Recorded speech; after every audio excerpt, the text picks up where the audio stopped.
ऐसे में मेयर कराची मुर्तजा वहाब ने कहा कि कभी लियारी नदी को दरिया की तरह बहते नहीं देखा था। सियासी अदाकार आफत में भी काम करते दिखाई नहीं आते। अहमक लोग माहौलियाती तब्दीली को नहीं समझते। हमें ताने देने वाले कराची से मोहब्बत नहीं करते।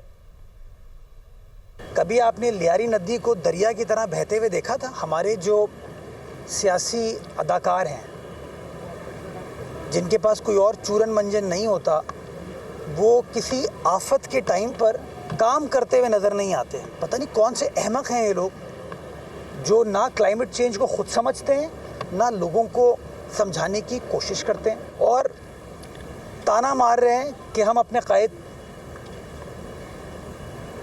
से क्या मोहब्बत नहीं रखते, या हम अपने कायद से वफा नहीं करें।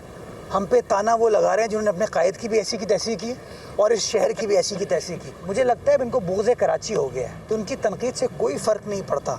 मैं कोई भी चीज़ करता हूँ ना, तो इल्ज़ामात शुरू हो जाते हैं।